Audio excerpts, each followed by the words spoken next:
बाल झड़ रहे हैं ना? आईना देखते ही सबसे पहले हेयर लाइन पर नजर जाती है। तकिए पर सुबह बाल, कंघी में बाल, नहाते वक्त नाली में बाल। और सबसे बड़ी टेंशन यह है कि समझ ही नहीं आता असली वजह क्या है। आज मैं तुम्हें बताऊंगा बाल झड़ने का असली साइंटिफिक कारण, और साथ में वो सारे देसी नुस्खे जो असल में काम करते हैं, और वो भी जो सिर्फ टाइम पास हैं। पूरा वीडियो देखना, क्योंकि आखिर में मैं तुम्हें एक कंप्लीट रूटीन दूंगा जो तुम आज से शुरू कर सकते हो। सबसे पहले समझो कि बाल झड़ने की असली जड़ क्या है। ज्यादातर लोग इसे शैम्पू, पानी या पॉल्यूशन का दोष देते हैं, लेकिन साइंस कुछ और कहता है। सबसे बड़ा कारण है एक हार्मोन जिसका नाम है डीएचटी, यानी डाइहाइड्रोटेस्टोस्टेरोन। यह हार्मोन शरीर में एक एंजाइम की मदद से टेस्टोस्टेरोन से बनता है।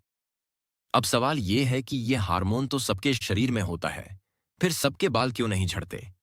इसका जवाब है जेनेटिक्स। डीएचटी अकेले हेयर लॉस नहीं करता, बल्कि हेयर लॉस तब होता है जब बालों के फॉलिकल जेनेटिकली इस हार्मोन के प्रति ओवर रिएक्ट करने के लिए प्रोग्राम्ड होते हैं। मतलब सीधी बात, अगर तुम्हारे पापा या दादा को गंजापन हुआ है, तो तुम्हारे फॉलिकल्स में भी वही सेंसिटिविटी जेनेटिकली आ सकती है। जब यह डीएचटी बालों की जड़ में मौजूद रिसेप्टर से चिपकता है, तो धीरे धीरे फॉलिकल सिकुड़ने लगता है। इस प्रोसेस को मिनिएचराइजेशन कहते हैं। यानी बाल पतले होते जाते हैं, कमजोर होते जाते हैं, और आखिर में झड़ना शुरू हो जाते हैं। यही वजह है कि पैटर्न हेयर लॉस में मर्दों में हेयर लाइन पीछे जाती है और क्राउन पर पतलापन आता है, जबकि महिलाओं में बाल हेयर लाइन बरकरार रखते हुए बीच से पतले होते जाते हैं। लेकिन डीएचटी अकेला विलेन नहीं है। दूसरा बड़ा कारण है स्ट्रेस। अगर तुम पर कोई बड़ा फिजिकल या इमोशनल स्ट्रेस आया है, बीमारी, सर्जरी या भारी टेंशन, तो ये तुम्हारे 70% तक एक्टिव ग्रोइंग बालों को एक साथ रेस्टिंग फेज में धकेल सकता है, जिसे टेलोजन एफ्लूवियम कहते हैं।